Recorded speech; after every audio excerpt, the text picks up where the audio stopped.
اس وقت پوری دنیا میں پاکستان کا تذکرہ ہو رہا ہے۔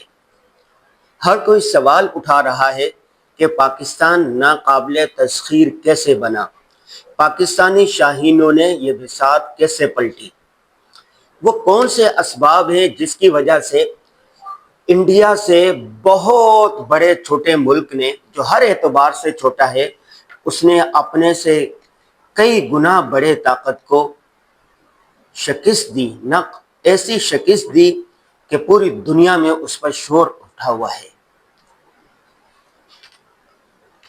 میں نے پوری دنیا کے 23 ممالک کا سفر کیا ہے اور وہاں کے حالات کا جائزہ لیا ہے۔ ہم سمجھتے ہیں کہ پاکستان کو 7 ایسے خصوصی امتیازات حاصل ہیں کہ پوری اسلامی دنیا میں کوئی بھی ملک اس کے ہمسری تو کنار پاسنگ میں بھی نظر نہیں آتا۔ اللہ تعالیٰ کا بے پایا احسان و کرم ہے کہ آج ہم ایسے ملک میں بیٹھے ہوئے ہیں جس کو ایسے خصوصی امتیازات حاصل ہیں جو پوری دنیا میں کسی کو حاصل نہیں۔ آج کی اس ویلاگ میں میں اس کا تذکرہ کرنا چاہتا ہوں۔ اس پر میں نے کالم بھی لکھا ہے، اسی کالم کا جو خلاصہ ہے میں آپ کے سامنے کرتا ہوں۔ نمبر 1، پاکستان میں دینی اداروں، دینی تحریکوں، مسجد و محراب، دینی مدارس کو جو آزادی حاصل ہے وہ کسی اسلامی ملک میں نہیں۔ پاکستان میں آپ جو چاہیں بولیں، جو چاہیں لکھیں، جیسے چاہیں بیانات کریں۔ پاکستان کے دینی مدارس کا نصاب جیسے چاہیں اس میں تبدیلی کریں۔ موجودہ اسلامی دنیا میں شام، مصر، ترکی وغیرہ کے حالات اس حوالے سے اگر آپ دیکھیں تو پتہ چلتا ہے وہاں پر یہ ایسی آزادی نہیں ہے، نہ تقریر کی آزادی ہے، نہ تحریر کی آزادی ہے۔ لیکن الحمدللہ پاکستان میں ہر قسم کی آزادی ہے۔ پاکستان ان ممالک میں شمار ہوتا ہے جہاں پر خیرات سب سے زیادہ کی جاتی ہے، جہاں پر دینی مدارس سب سے زیادہ ہے، جہاں پر مسجد مدارس میں بولنے اور لکھنے کی سب سے زیادہ آزادی ہے۔ دوسرے ممالک میں، دوسرے 57 اسلامی ممالک تک میں اس کا سوچا نہیں جا سکتا۔ نمبر 2، عوام میں دین کے لیے قربانی دینے کا غیر معمولی جذبہ پایا جاتا ہے۔ دینی تہذیب و تمدن کے حوالے کے جو مظاہر اس وقت پاکستان میں دیکھے جا سکتے ہیں پوری دنیا میں کہیں نظر نہیں آتے۔ دینی تحریکوں کے حوالے سے جو بے مثال قربانی دی گئی، اور اسی طرح ناموس رسالت کے حوالے سے اور دیگر حساس معاملات میں قوم میں دینی غیرت، حمیت جو ایک قسم کی یہاں پر ہے وہ پوری دنیا میں کہیں نظر نہیں آتی۔ نمبر 3، پاکستان کے عوام کو جہاد سے قریب سے دیکھنے کا موقع ملا۔ 3 جنگیں ہندوستان سے ہوئی جس کو جہادی جوش و خروش کے ساتھ لڑا گیا۔ اسی طرح افغانستان میں ہونے والے جہاد کے تینوں ادوار میں پاکستان ایک بیس کیمپ کے طور پر استعمال ہوا۔ 70 سے لے کے 80 تک، 1970 سے لے کے 80 تک جب روس امریکہ جنگ تھی، اس میں پاکستان بیس کیمپ کے طور پر استعمال ہوا۔ یہاں کے لوگوں نے، عوام نے جہاد میں بڑھ چڑھ کر حصہ لیا۔ اس کے علاوہ 1999 سے لے کے 2015 تک یہاں پر جو ایک دہشت گردی کے خلاف جنگ ہوئی، اس میں بھی یہاں کے لوگوں کا بھرپور حصہ تھا۔ جہاد سے قریبی تعلق اور مشاہدے کی وجہ سے عوام میں سرفروشی، جفاکشی کے جذبات پیدا ہوئے۔ نمبر 4، پاکستان کی جغرافیائی اہمیت کو اس وقت عالم اسلام میں ایک غیر معمولی مقام حاصل ہے۔ ایک طرف دیکھیں بحیرہ عرب ہے جو آبی شاہراہ ہے، دوسری طرف دیکھیں تو غیر معمولی اہمیت رکھنے والے ممالک چین، ہندوستان اور ایران جیسے ممالک ہیں۔ تیسری طرف افغانستان ہے جو وسطی ایشیائی ریاستوں کے لیے گیٹ وے کی حیثیت رکھتا ہے۔ امریکہ اور اس کے 40 اتحادوں کا غیر معمولی نقصان اٹھانے کے باوجود اس خطے کو چھوڑنے سے گریز اس کی اہمیت کے لیے، اس کے اہمیت کو اجاگر کرنے کے لیے کافی ہے۔ پوری دنیا کی جتنی زمین ہے، سمندر ہے، معدنیات ہیں، چیزیں ہیں، خزانے ہیں، وہ ناپی جا چکی ہیں، نکالی جا چکی ہیں۔ لیکن یہ جو وسیع ایشیا کے ممالک ہے، افغانستان، کرغستان، یہ سارے علاقے، ان کے جو پہاڑ ہے، یہاں پر جو معدنیات ہیں، یہاں جو ذخائر ہیں، یہ ایک قسم کے 0 میٹر ہیں۔ اب تک ان کو کسی نے ہاتھ نہیں لگایا۔ کہتے ہیں کہ دنیا میں اسی کی حکمرانی ہوگی جس کے زیر سایہ یہ ممالک ہوں گے۔ اس وقت امریکہ چین کی جنگ اس وقت عروج پر ہے۔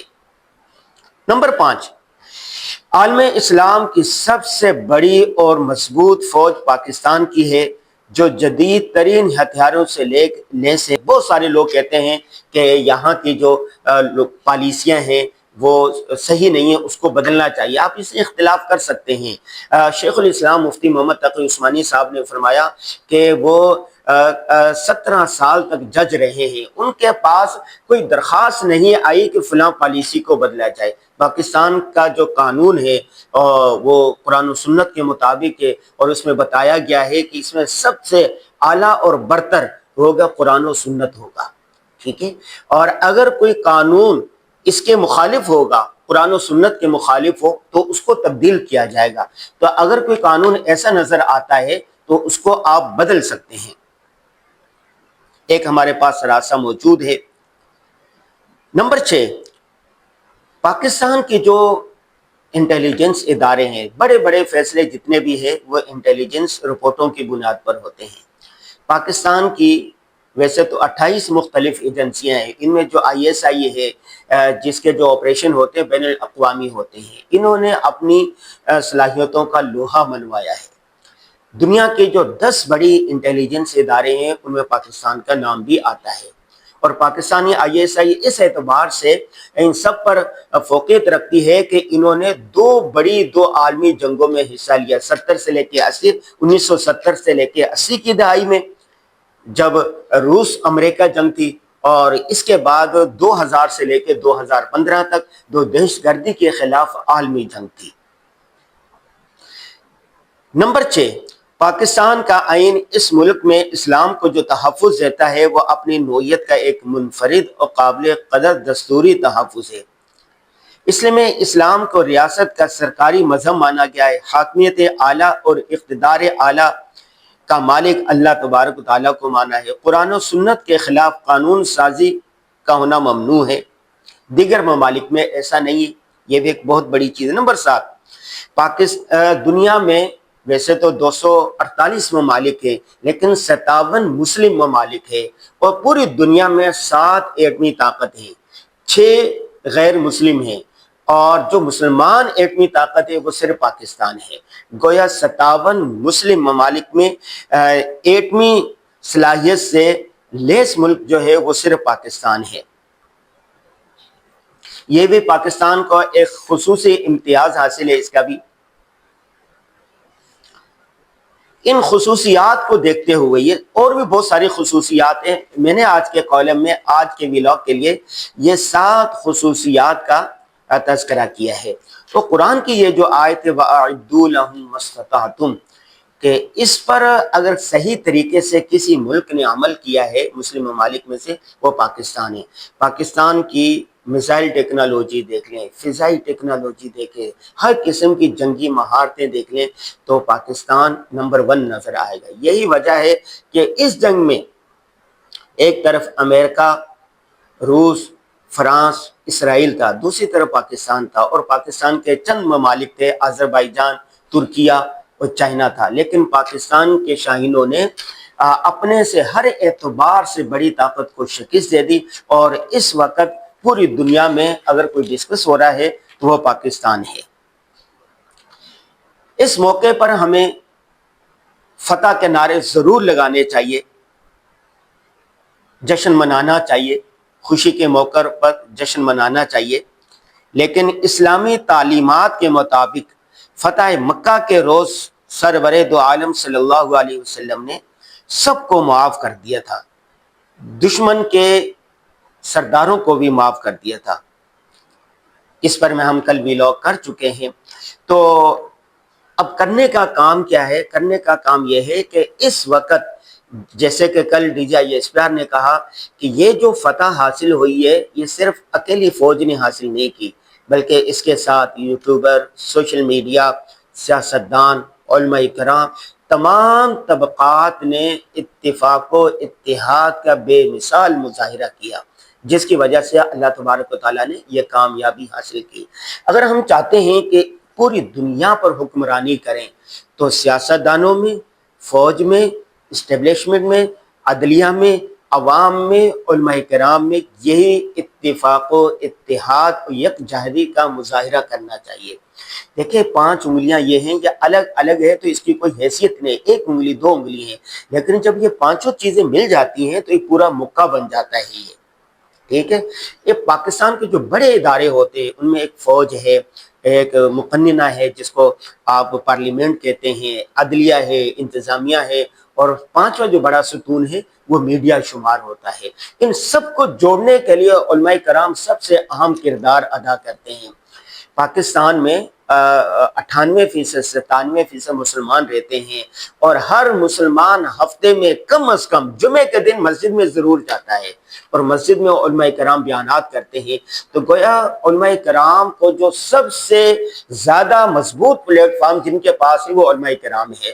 تو علماء کرام اگر اس بات کو اہمیت کو اجاگر کرتے رہیں، اتفاق و اتحاد کا درس دیتے رہیں، تو انشاءاللہ ایک وقت آئے، وہ کہتے ہیں تلک الایام نداولها بین الناس، اللہ تبارک و تعالیٰ یہ دن پھیرتے رہتے ہیں۔ کبھی سپر پاور برطانیہ ہوتا تھا، کبھی کوئی اور ہوتا تھا، بہت پہلے دیکھو قیصر تھا، قیس و کسریٰ تھا، روم تھا، اس کے بعد پھر کوئی اور ہو گیا، سلطنتیں کتنی بڑی بڑی آئیں اور تباہ ہو گئی، پھر امریکہ ہو گیا۔ امریکہ نے ہمیشہ سپر پاور نہیں رہنا، جیسے ایک اللہ نے طبی نظام بنایا ہے، جب وہ ایک عروج ہوتا ہے اس کے بعد زوال شروع ہوتا ہے۔ امریکہ کا زوال شروع ہو چکا ہے، چائنا ابھر رہا ہے، چائنا نے ایک سطح پر جانا ہے، اس کے بعد پھر کسی اور کا نمبر آنا ہے۔ پوری دنیا پر مسلمانوں نے حکومت کی ہے، کیا بھائی کہ اللہ تبارک و تعالی پوری دنیا کی قیادت کے لیے پاکستان کو منتخب کر لے۔